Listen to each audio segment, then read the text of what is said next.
It was at that point I knew I had messed up. Just a good old boy, never meaning no harm. This is Charlie Rose with Rosinity Woodworks. Thanks for watching the channel. Hopefully you enjoyed this particular build. It was a fun build. It was a challenging build. It was just one small piece of a problem that we presented by this client. So here we came up with solutions that we implemented in their laundry, in their bathroom, in their kitchen, entertainment area, and other places throughout the home. This particular instance, we had a tough spot to access that's above the oven. So the parameters for this build was to use the drawer beneath the double oven to come up with a way to be able to step on there to access and reach those spaces. For those of us that might be a little bit more vertically challenged. So enjoy the build, watch this. I'm 90% in love with this, but there's probably about 10% of me that's a little uncertain. So if you can give us some ideas and some feedback in the comments below about some things that we might be able to do to put a safety latch in place just to get us to that 100% love factor, I'd certainly appreciate it. Thanks again, watch this. Also check out the SketchUp video that's coming up next so you can kind of see what we're trying to do in the build preliminary to all the things that we're going to show you in the shop. Thank you so much and stay tuned. Here's our SketchUp model that shows you what we're getting ready to build. So this is going to be made out of an 18mm or 3/4 of an inch Baltic birch. I like Baltic birch because the voids are essentially non-existent. It's a very solid, stable wood. It finishes easily. You can leave an edge like we're going to do in the finished build there, and I'll show you what that looks like. So the unit is going to be two pieces. It's going to have a protrusion here where this front face that you see is going to be even with the face of the cabinet. It is a face frame cabinet, so therefore it's going to step in 3/4 of an inch, and we're going to have this base unit here. So that's that whole assembly in which the rails are mounted to is going to sit inside the cabinet and mount to the cabinet structure. Another view from the right side shows you what it's going to look like here. We'll look at what it is going to or what we hope it looks like once we're done with the build when we attach the drawer face to the front of that. So it's going to be able to pull in and out. That shows you what it looks like from that side and then from the left side as well. And then here's our hole pattern. We're going to drill holes through here to make it easier to mount because we've got to reach into that small space. So it's really only about 6 inches high to be able to get in there. So we don't have a lot of room to work with, and anything we can do to minimize having to drill into this prior to putting in the cabinet will be helpful. And this is our little view if you were a mouse of what it might look like. Hopefully we don't have that view. Enjoy the build. Thank you for watching. Appreciate you following us on the channel. Thank you so much. So now it's time to do the pocket hole. So let's go ahead and get started with that.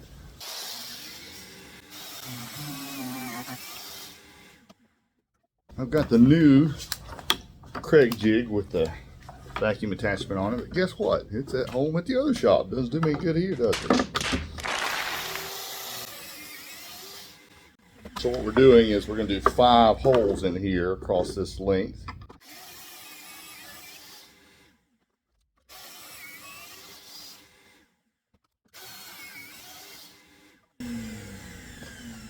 There's our first one. One more to go.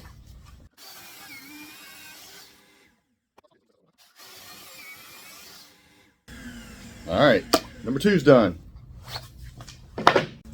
So what we're going to do here is attach the rails for the support structure. But right now we're going to go ahead and glue and pocket hole the rails to the side of the bottom platform that's going to slide inside the cabinet. And then we'll work on getting the top portion of rail assembly together. So let's go ahead and do that.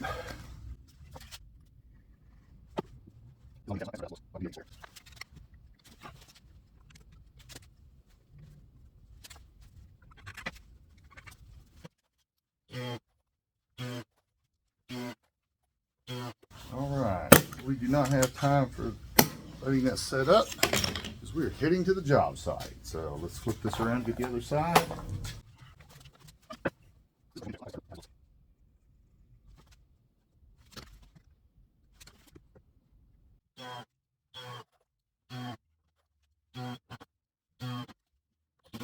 now we got the rails on each side. This is going to go inside the cabinet in that bottom drawer. Then we'll have rails. They're going to be positioned here. And we're going to over-engineer this. These are 200-pound rails. I'm going to put 2 sets. No way! Yes way! Technically, it should be over 200-pound load rating. The rails is not what I'm worried about. I need to make the structure firm enough so that that's not what fails. So there's going to be 2 just like this. Like I said, these are 200-pound loaded rails. And then we'll get those on each side, and then we'll worry about the top actual step. So let's go ahead.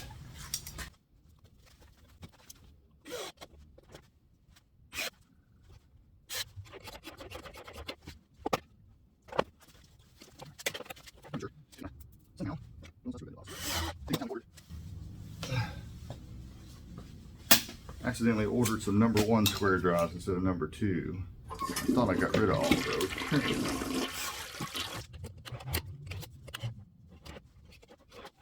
Make sure I'm going the right direction, because that would be bad. No, God! No, God, please, no!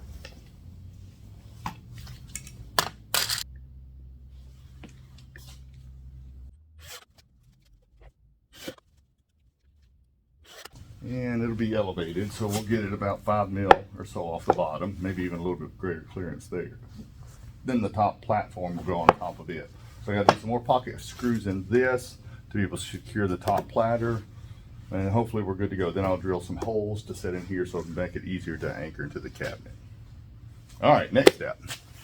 So now I've got the top sliding step that I've got to be able to build. And so what it's going to look like is I'll have a runner on this side, actually facing this way. We'll have another one on that side. And then our rails are going to be on the outside of this, which was, as you saw in the bottom assembly there. So we're going to go ahead and glue this down, get it screwed in and ready to go. So I made a little gauge on the end. It's super important when putting these 3-piece rails in that you don't stretch that rail cabinet box member and you don't compress it, because both of those will wreak havoc on the motion and how smooth it is. So with both sides being rigid, it's super important that we're accurate within a millimeter, and some rails even more so. With a 200-pound rail, it's a thicker gauge metal, so it doesn't have as much flexibility, so it really needs to be dead on when you do that.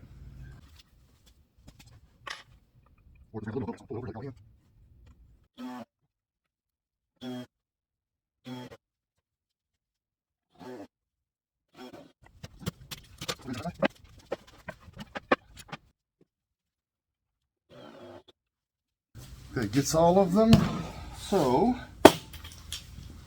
let's see what this looks like. One thing is for certain, it's going to be heavy duty. Let's see here, this is going to be the platform on which we step, that's going to slide in and out. So the bottom carriage, which is going to slide and mount to the bottom of the cabinet and to the sides, because I'm a little concerned about just the connectivity. I'm not concerned about what I'm making falling apart. More or less, can we damage the cabinet by just putting leverage on there? So that's what I got to make sure, that we have a good firm way to secure that. So let me bring that over, I'll show you. This is going to be the bottom. It's going to be elevated, or the step that slides inside is going to be elevated. So let's see if I can show you that. Slinging things around. This should fit right inside. We'll secure it to the rail. So we're going to take a peek in here before I assemble. You can see on the bottom, I've got these 10mm spacers all the way down through on both sides, and that's elevating this so I can get the right clearance when I attach. On this side, I've got a line that sets off 3/4 of an inch for the face frame. So this is going to set back inside the face frame, this whole assembly, while this is going to be flush with the face frame so that I can mount it to the drawer face. So now we're going to go ahead and line the front edge of this rail member to the line that I put on here for the face frame, and go ahead and start securing it to it.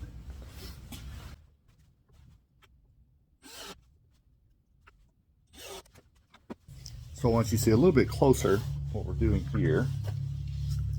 So again, this is the 3/4 line that I have for the face frame. So I've already got this elevated off of the base, and we're going to make sure that's secure in the center. It's super important to get in the center of the slot so you don't push the rail and put it in any kind of bind. And I've done this so many times. I eyeball that in. And we should be attached on both sides. And I'll be able to pull it out and work on both sides of the rail all the way down, securing it to the member. So now I've secured it to both sides. And I'm going to pull this out further. The rail should slide out. And we're going to look for just holes that are going to be exposed so we can screw that inner member.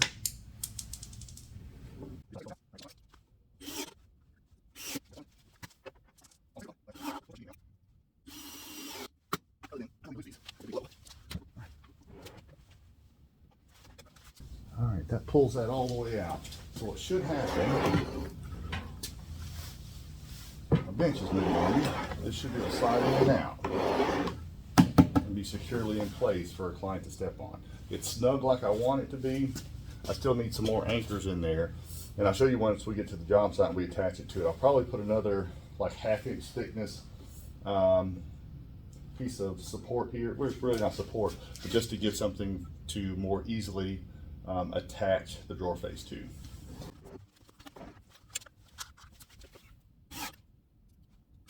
All right, here we go. I'm gonna drop so I can get a good feel for how this is moving. I do love these casters. I'll put a link down in the bottom. I use these everywhere. You can see them. Maybe you can't see them. They're right here on my rollaway pocket hole stand. But love those. I've got them everywhere. That's perfect. That's so snug. And I want it to be snug. And I'm going to explain that to the client that this does not need to be loose. I'm going to go ahead and sand this edge.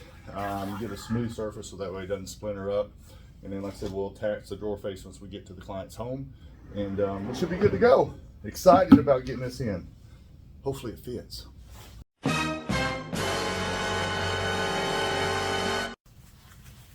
So now we're going to ease off this edge.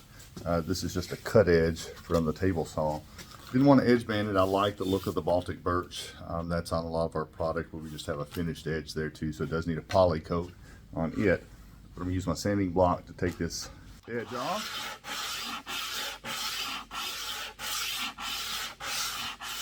And if you haven't seen it, I've got a video to show you how I made this. It's pretty simple. You could probably just look at it and tell how to make it. But it uses a sanding belt. But it's a real easy tool, very flexible. I really like this side. It smooths it a little bit better. You can do the aggressive sanding on this side on the flat hard surface, but then this gives you a better rounded contoured feel.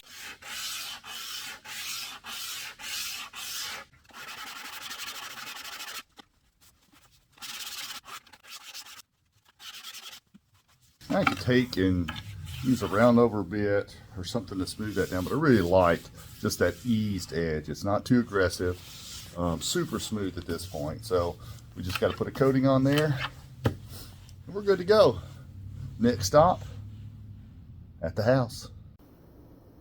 So I've got the step in the house. This is where it's got to go. This is the drawer face that we're going to attach to it. All right, let's hope this fits.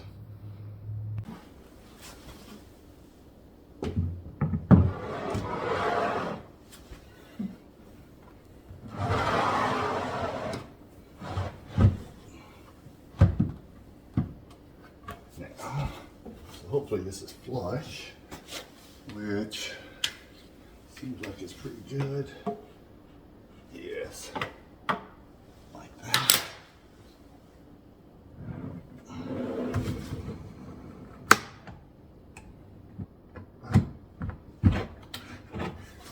go. Alright. Now here's my biggest concern. Is how I can reach back in there. So obviously I can't do it without extension.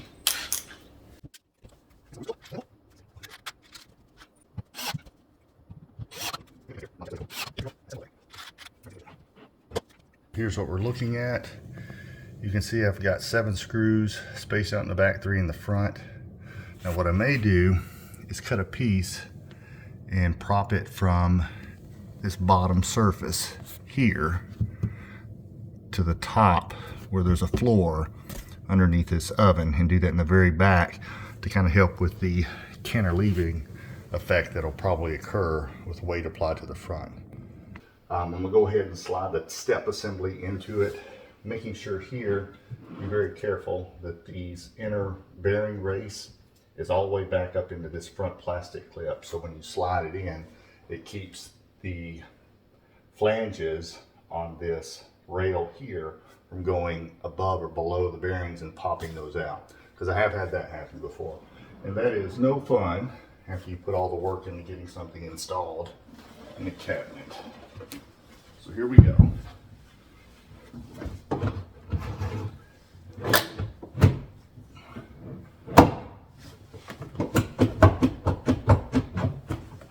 Yeah, when I did this at the shop, it was super tight to get back on. And I think it's because there's 4 rails there. There we go.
That does it. And the big thing, I just wanted no lips on this. Really wanted to get this somewhat low. I didn't want the handle to be too low on that. So, there we have it. A step that gets us right at 12 inches. So 300 millimeters there. I like it. Which brings us back to where we started.